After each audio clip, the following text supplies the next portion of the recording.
Captain Thomas Reed's boots made a hollow sound as he walked across the bridge of the Resilient. The ship was old, very old. Patches of rust covered its walls. Wires hung from the ceiling. Half the screens were cracked or dark. This was not what he had hoped for when Earth joined the Galactic Federation. "Sir, the Vraylan delegates are leaving now," said First Officer Anna Wilson. She pointed to the screen that still worked. Thomas watched the small, sleek ship of the aliens pull away. The Vraylan's vessel shone like a polished gem against the blackness of space. Its smooth lines and silent engines showed just how advanced their technology was compared to what they had sold to humans. "They're laughing at us," Anna said. Her face was tight with anger. "They sold us these floating junk piles for 10 times what they're worth." Thomas nodded. He felt the same anger, but he kept it hidden better. "Let them laugh," he said quietly. The Resilient was one of 12 ships the Vraylans had sold to Earth. All of them were in the same poor shape.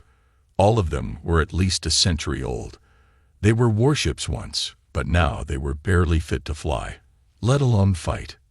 Thomas looked out the main window. The other 11 ships floated nearby. Together, they made up Earth's new defensive fleet. The ships looked sad and small against the vastness of space. 3 years ago, humans had finally created faster-than-light travel. They had reached out to the stars, hoping to find friends. What they found instead was the Galactic Federation, a group of alien species who had been traveling the stars for thousands of years. Earth had asked to join the Federation. The aliens had agreed, but with rules.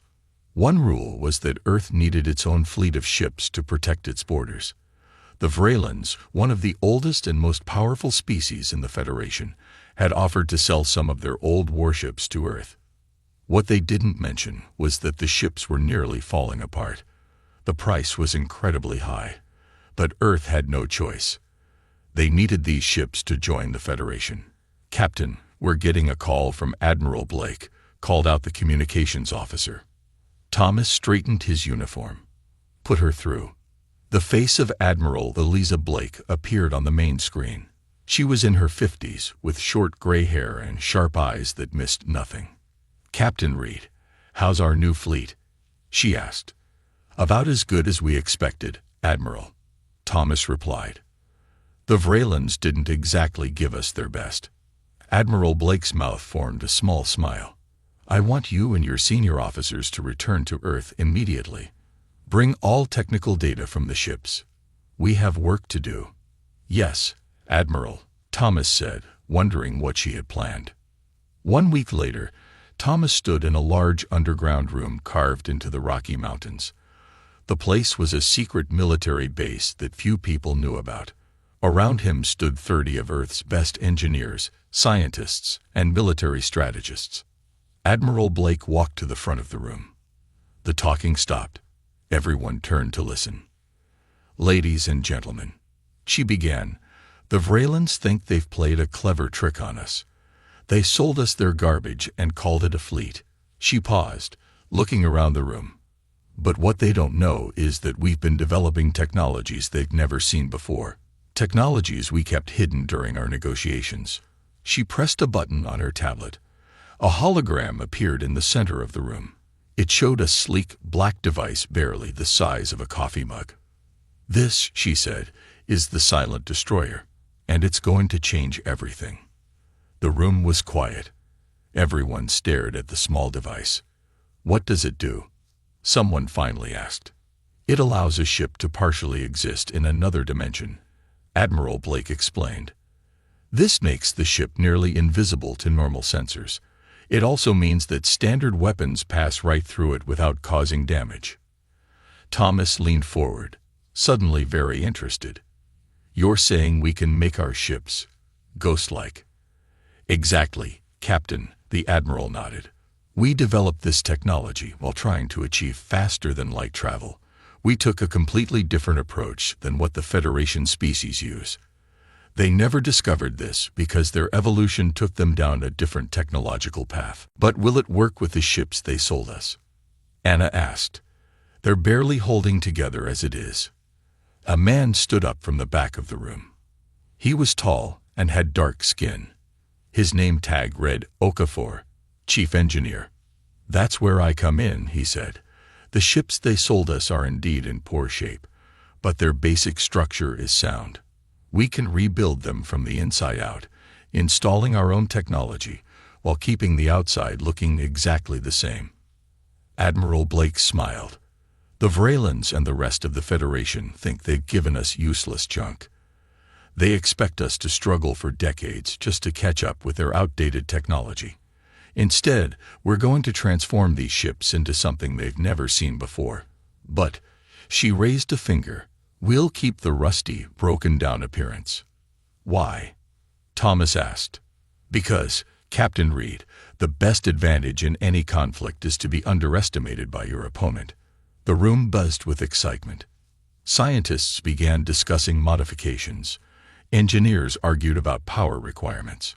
Military officers debated tactics. Thomas turned to Anna. "This changes everything," he said. "If it works," she replied, still skeptical. Admiral Blake overheard them. "It will work, First Officer Wilson. Project Phoenix begins today." She looked at Thomas. "Captain Reed, your Resilient will be the first ship to be upgraded. I want you to oversee the process personally." Thomas nodded. "Yes, Admiral." As the meeting broke up, Thomas looked again at the hologram of the silent destroyer. Such a small device to place so much hope in. He thought about the smug faces of the Vralan delegates as they had handed over the keys to their rusted warships. They had thought they were taking advantage of humanity's desperation. They had no idea what was coming. "Let them laugh," he whispered to himself. For now, the moon Europa glowed blue-white against the massive backdrop of Jupiter. Hidden in its shadow, 12 Earth ships floated in a loose formation. From the outside, they still looked like junk, rusted hulls, mismatched patches, and faded markings. But inside, they were changing. Chief Engineer Marcus Okafor floated in the engine room of the Resilient, his magnetic boots turned off so he could reach the ceiling panels. 6 months of non-stop work had transformed the ship's insides. Where old, inefficient Vralan engines once sat, now Earth's advanced quantum systems hummed quietly. "Hand me the calibrator," Marcus said to his assistant Jack Reeves. Jack passed him the tool. "We're almost done with this section. Just the bridge systems left after this." Marcus nodded as he made delicate adjustments to the silent destroyer device. The small black box was now connected to the ship's main power core. Tiny lights on its surface blinked in a complex pattern. "It doesn't make sense," Marcus said, wiping sweat from his forehead. "Despite the cool air, the Vralans have been in space for over 2,000 years. How did they miss something this fundamental?" Jack shrugged. "Different paths, I guess. They focused on energy fields. We focused on matter manipulation. They never needed to develop quantum phase technology because they went straight to plasma shields." "Lucky for us," Marcus replied.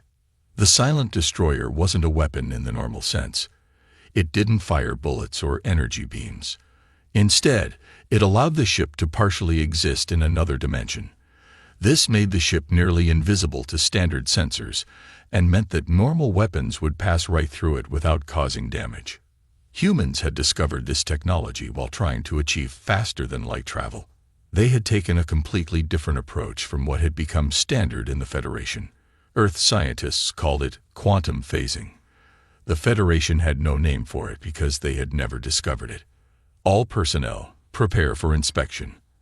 Admiral Blake will arrive in 30 minutes, announced the ship's computer. Marcus and Jack looked at each other. "We'd better finish up," Marcus said.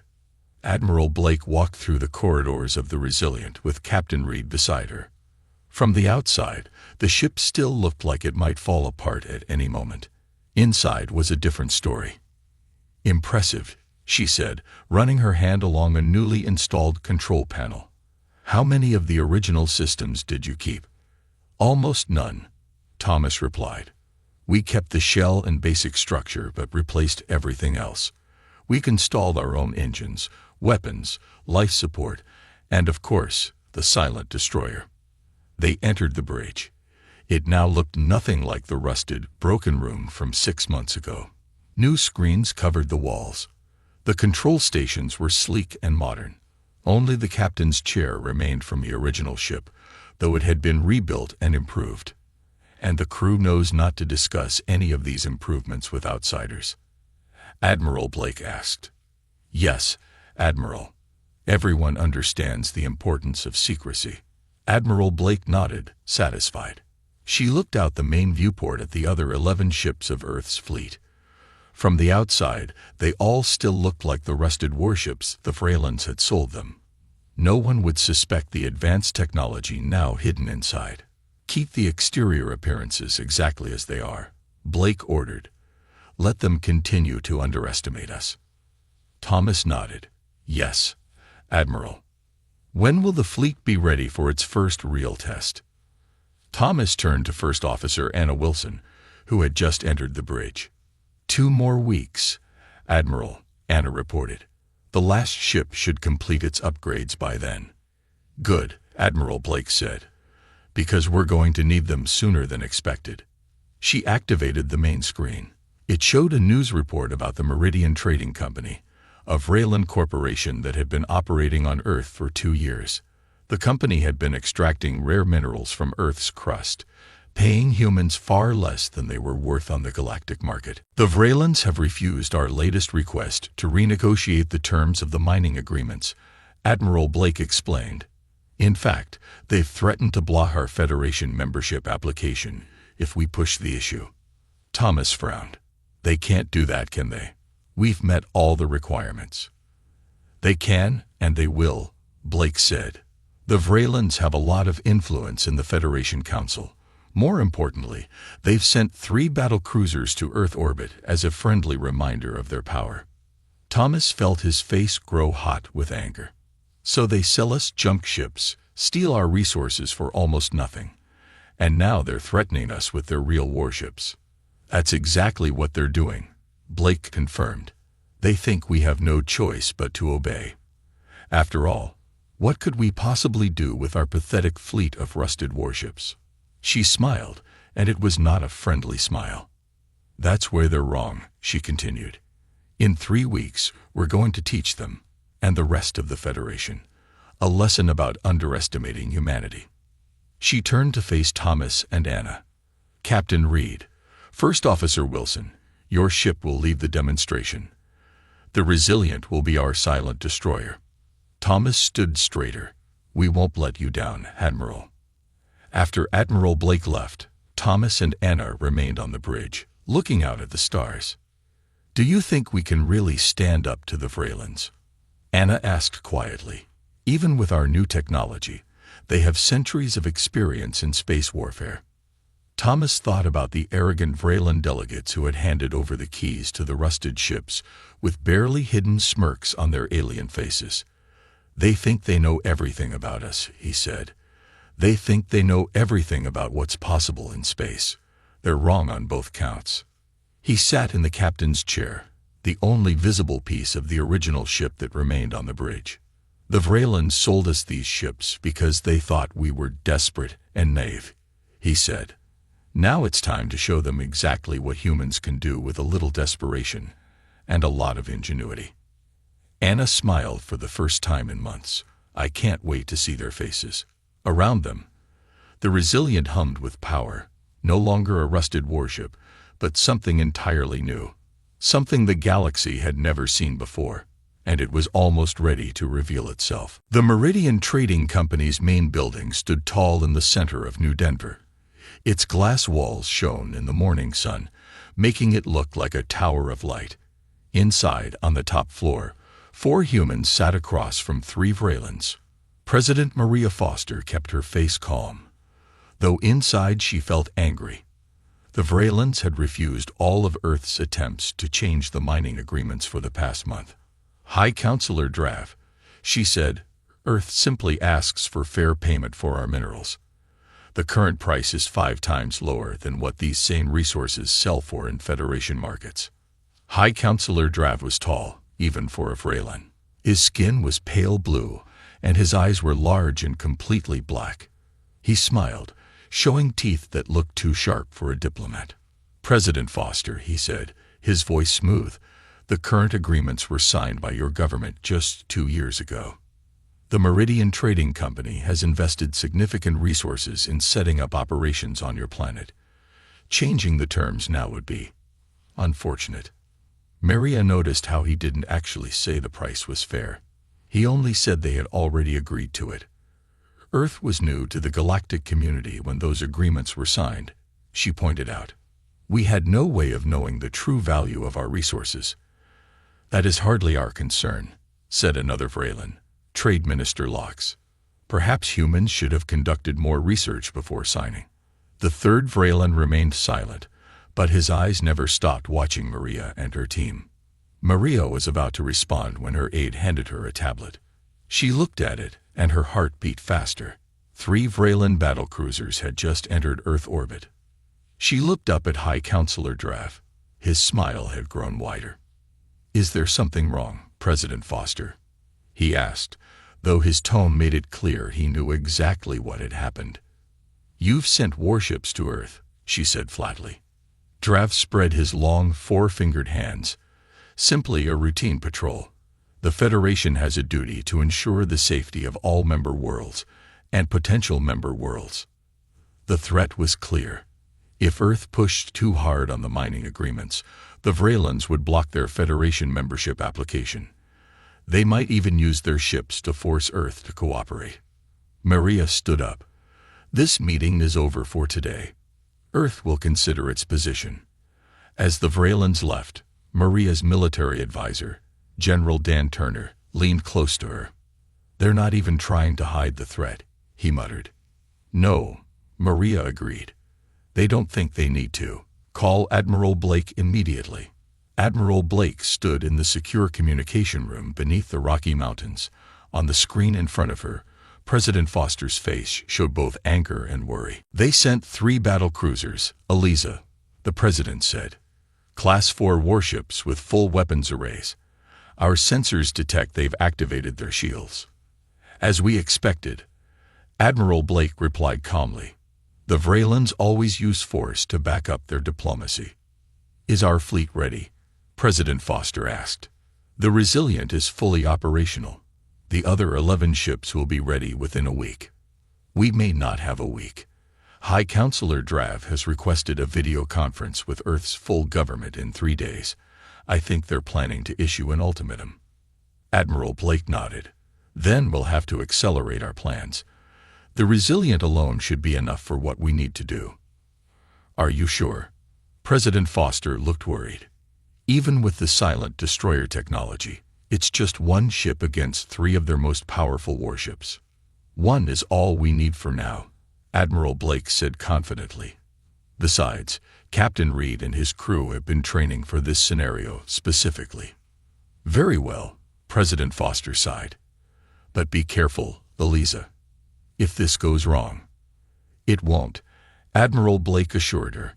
"Operation Silent Response begins now." High Counselor Drav smiled as his image appeared on the large screen in Earth's United Government Chamber. Behind him, the other members of the Vraylan Trade Council sat in a semicircle. "President Foster, esteemed members of Earth's government," he began, "I hope you have had time to reconsider your position on the mining agreements." Maria Foster stood tall. Around her sat the representatives of Earth's nations and regions. "High Counselor, Earth has indeed reconsidered," she said. "We have decided that the current agreements must stand for now." Drav's smile grew wider. "A wise decision. The Meridian Trading Company values its relationship with Earth. However," Maria continued, "we request a gradual adjustment in pricing over the next 5 years to bring payments in line with Federation standard rates." Drav's smile disappeared. "That is not acceptable. The agreements will remain exactly as they are for the full 10-year term." Behind him, another Vraylan whispered something in his ear. Drav's expression changed. "President Foster, our sensors detect that one of your ships has left Earth orbit. Where is it going?" Maria kept her face neutral. "The Resilient is conducting routine training exercises. High Counselor, nothing that should concern you. Training. Drav repeated, clearly not believing her. With a single ship. He laughed, and the sound was not pleasant. President Foster, your fleet is barely fit for scrap. Your people can hardly operate the basic systems of those outdated vessels. What kind of training could you possibly be conducting? As I said, nothing that should concern you, Maria replied coolly. Drav leaned forward. Call your ship back immediately, or my battlecruisers will intercept it. I would hate for there to be an accident. Maria looked at him without blinking. The Resilient will continue its planned exercises, High Counselor. If your ships interfere, we will consider it an act of aggression against Earth. Drav stared at her in disbelief, then burst out laughing. The other Vraylands joined in. You threaten us? With what? Your rusted warships. He shook his head. Your single ship would not last 10 seconds against one of our cruisers, let alone 3. Maria simply smiled. We'll see, won't we? Drav's laughter stopped. His black eyes narrowed. Very well. If humans need a demonstration of Vraylan power to understand their place, then so be it. The screen went dark. Maria turned to her military advisor. Is everything in position? General Turner nodded. Captain Reed is ready. The Resilient is on course to intercept the Vraylan ships. And our backup plan. In place, Madam President. Maria took a deep breath. Then may God help us all. Far above Earth, the Resilient moved through space, its rusted hull gleaming dully in the sunlight. From the outside, it looked like exactly what it was supposed to be, an outdated, barely functional warship crewed by inexperienced humans. Inside, Captain Thomas Reed sat in his command chair, watching as 3 sleek, powerful Vraylan battlecruisers changed course to intercept his ship. Status of silent destroyer, he asked calmly. Ready, Captain. Anna Wilson replied from her station. All systems green. Thomas nodded. Let's show the Vraylans what humans can do. The bridge of the Vraylan battlecruiser Dominant Force was quiet as Commander Pelk watched the approaching human ship. The vessel looked exactly as he expected, rusted, patched together, and primitive. Its engines left a visible trail in space, something no modern ship would do. They send one ship, Commander Pelk said with a laugh. And not even their best one. He shook his head, his blue skin reflecting the light of his command console. Sir, the human vessel is hailing us, reported his communications officer. Put them on screen, Pelk ordered. Let's hear what they have to say before we teach them a lesson. The main screen lit up to show Captain Thomas Reed sitting calmly in his command chair. Behind him, the bridge of the Resilient looked exactly as it had when the Vraylans sold it to Earth, outdated, with half the systems appearing broken. Vraylan vessels, this is Captain Thomas Reed of the Earth ship Resilient, Thomas said formally. You are approaching too close to Earth security space. Please adjust your course. Commander Pelk couldn't help but laugh again. Captain Reed, you seem confused. Your single, outdated vessel is attempting to challenge 3 Vraylan battlecruisers. Perhaps your sensors are malfunctioning. I suggest you return to Earth immediately. Thomas's expression didn't change. I repeat, you are entering restricted space. Change course now, or we will be forced to take action. Take action?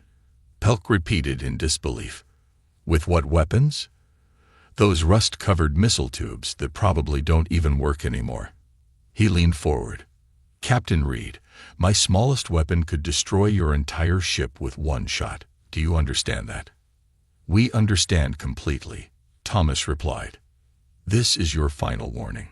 Pelk turned to his weapons officer. Target their engines. Low power. I don't want to destroy them. Just disable their ship so we can tow it back to Earth. Let's show these humans the difference between real warships and the junk we sold them. Targeting complete, reported the weapons officer. Ready to fire. Fire, Pelk ordered. A bright beam of energy shot from the Dominant Force toward the Resilient. It was a perfect shot, aimed directly at the human ship's main engine. But something impossible happened. The beam passed right through the Resilient as if the ship wasn't there. The energy continued into empty space before dissipating. Pelk blinked in confusion. What happened? Did you miss? No, Commander, the weapons officer said, checking his console. Direct hit confirmed, but no damage registered. Impossible. Fire again, full power this time. The weapon fired again. The same thing happened. The beam passed through the human ship without causing any damage. Scan that vessel again. Pelk ordered, his voice rising. What kind of trick is this? Sir, said the science officer, our scans show. I don't understand. The ship is there, but also not there. It's as if it's partially in another dimension. On the screen, Captain Reed smiled for the first time. Commander Pelk, allow me to introduce you to the silent destroyer. On the bridge of the Resilient, Thomas felt a moment of satisfaction as he watched the confusion on the Vreeland commander's face. The silent destroyer was working perfectly. Weapons status, he asked. Quantum phase cannons charged and ready. Anna reported from her station. We can fire at any time. Thomas nodded. Target their weapons systems only. Minimum power needed to disable them without causing serious damage. Targeted, Anna confirmed. Ready to fire. Thomas took a deep breath.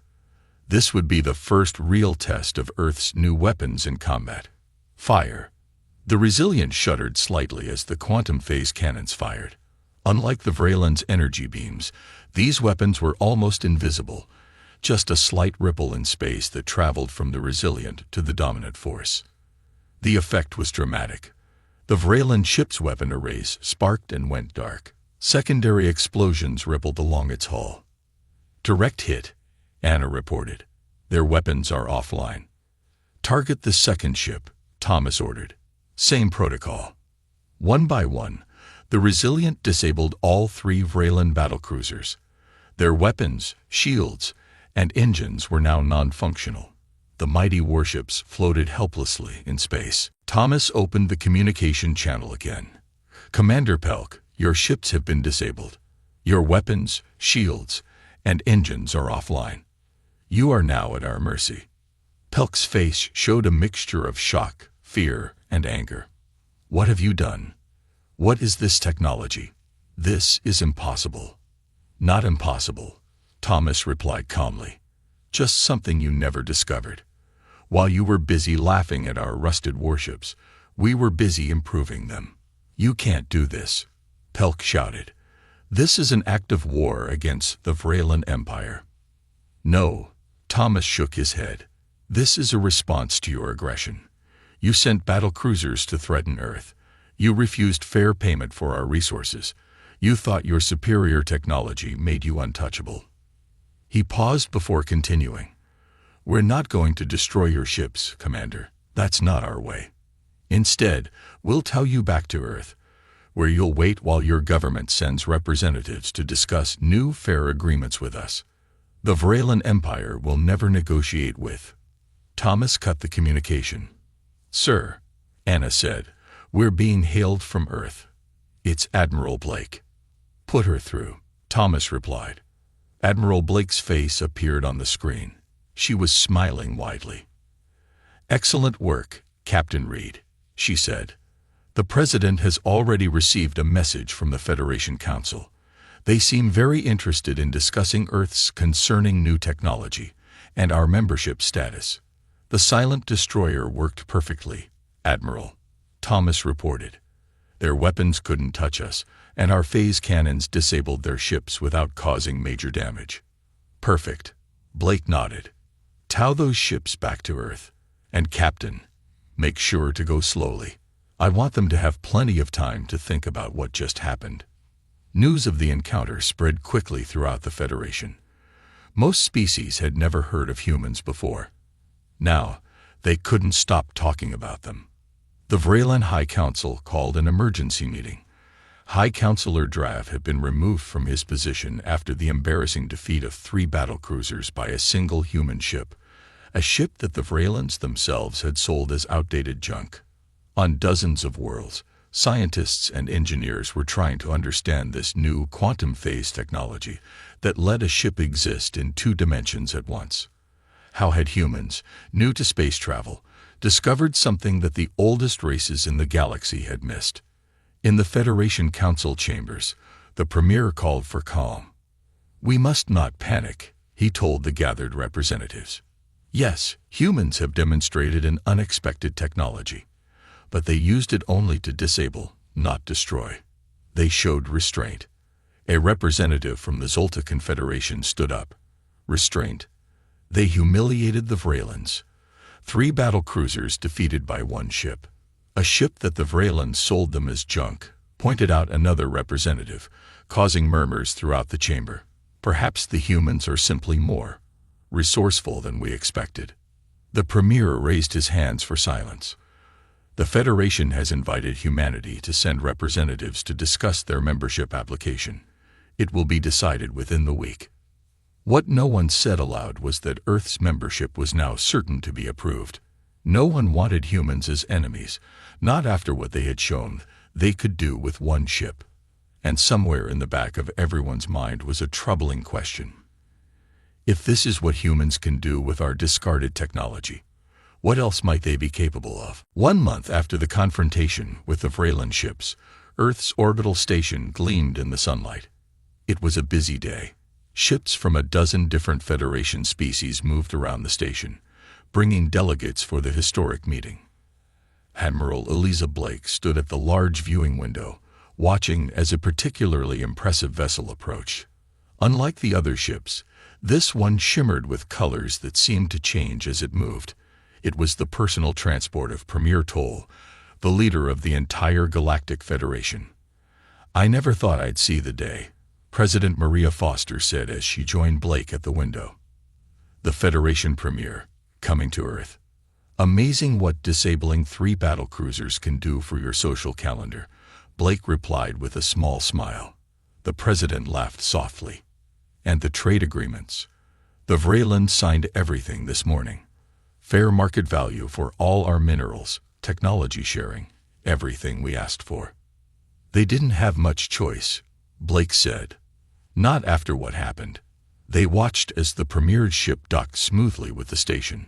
"Are you ready for this?" the President asked. Blake nodded. "Captain Reed and the Resilient are standing by." The Premier wanted to see our ships up close. "Still looking as rusty as ever on the outside?" Foster asked with a smile. "Of course," Blake replied. "Some appearances are worth keeping." The meeting room on the orbital station was large and circular. The walls were made of clear material that showed the stars outside. Earth representatives sat on one side of the table. Federation delegates sat on the other. At the head of the table was Premier Toll. The Premier was unlike any being the humans had seen before. His body was crystalline, catching light and breaking it into beautiful patterns that danced across the room. When he moved, it looked like flowing water made of glass. "Earth has surprised us," Premier Toll said, his voice somehow both deep and musical. "In my 500 years, I have rarely seen such a dramatic entrance to the galactic community." President Foster nodded respectfully. "We did not intend to cause disruption," Premier Toll. "We only wish to protect our sovereignty and ensure fair treatment. By creating technology the Federation's oldest races never discovered," the Premier said. His tone wasn't angry, just curious. "The Vralans assured us you were centuries away from developing dimensional technology. We took a different path," Admiral Blake explained. "During our attempts to achieve faster-than-light travel, we explored many possibilities the Federation races had already abandoned." "So it seems," the Premier said. "I must ask, how many other different paths have you explored that we should be aware of?" President Foster smiled diplomatically. "That would depend on the nature of our relationship moving forward, Premier." The crystalline being made a sound like wind chimes. A laugh, the humans realized. "Well said, President Foster." The Premier's body shifted, creating new patterns of light. "The Federation Council has voted unanimously to accept Earth's membership application, effective immediately." Murmurs of approval came from the human side of the table. Additionally, the premier continued, "We have required the Vrailan Empire to offer fair compensation for their misleading business practices regarding the warships they sold you." "That won't be necessary," Foster said, surprising many in the room. "Those ships served our needs perfectly well." The premier's crystalline form rippled, the equivalent of raised eyebrows. "Indeed, even though they were outdated and in poor condition. Sometimes," Admiral Blake said quietly, "what appears to be a disadvantage can become an advantage if viewed correctly." The premier turned to her. "The Silent Destroyer. A most interesting name for your technology. Not just a weapon, but a philosophy." Blake nodded. "An old human strategy. Appear weak when you are strong." "Fascinating," the premier said. "I believe the Federation has much to learn from humanity." After the formal meetings ended, Premier Tall requested a private tour of the Resilient. Only Captain Reed, Admiral Blake, and the premier were allowed on board. As they walked through the corridors of the ship, the premier observed everything carefully. "From the outside, it still appears as the Vrailan sold it to you," he noted. "Yet inside, complete transformation," Captain Reed confirmed. "We kept the exterior appearance intentionally." They reached the engine room, where the Silent Destroyer device hummed quietly. The premier studied it for a long time. "Such a small thing," he said finally, "to change the balance of power so dramatically." He turned to Admiral Blake. "You could have used this technology to destroy those Vrailan ships completely. Why didn't you?" "That's not who we are," Blake replied simply. "We wanted to defend ourselves, not start a war." The premier's crystalline body shifted again, catching the light in new ways. "In my centuries of life," he said, "I have seen many species join the Federation. Some came as conquerors, others as refugees. Some brought great technology, others great wisdom. But few have made such an impression in so short a time." He moved closer to the Silent Destroyer device. "May I ask, are there other innovations your people have developed that might surprise us?" Blake smiled. "As President Foster said, that depends on our relationship moving forward." The premier made the wind chime sound again. "I believe this will be the beginning of a most interesting friendship." 1 week later, Thomas Reed stood on the bridge of the Resilient, watching as his ship led a patrol of Federation vessels through Earth's solar system. It was a joint exercise, the first of many planned between Earth and other Federation members. "How does it feel?" Anna Wilson asked as she joined him by the viewport. "What?" he asked. "Going from being laughed at to being respected. All those ships out there. Some of them are from the oldest species in the galaxy, and they're following our lead." Thomas watched as the Federation ships moved in perfect formation behind the Resilient. Its hull was still rusted and patched, a reminder of how the Vrailans had tried to trick humanity. "It feels right," he said finally. "But this is just the beginning." "What do you mean?" Anna asked. Thomas smiled. "Admiral Blake told me this morning. The other 11 ships in our fleet are being assigned to different Federation patrol groups to share expertise, they say. But really, to see what else we might be capable of." Anna finished for him. "Exactly." Thomas looked out at the stars. "They're studying us now, trying to understand what other secrets we might have." "And do we have other secrets?" Anna asked curiously. Thomas thought about the secure facility under the Rocky Mountains, where Earth scientists were already working on new technologies based on what they had learned from the Federation's data archives. "I suppose time will tell," he said with a small smile. "But one thing is certain. No one will underestimate humanity again." The Resilient continued forward, leading the way, its rusted hull now a badge of honor rather than a mark of shame. The Silent Destroyer had shown the galaxy that appearances could be deceiving, and that humanity's greatest strength was not its weapons, but its ability to turn disadvantage into advantage. The stars stretched out before them, endless with possibility. The end.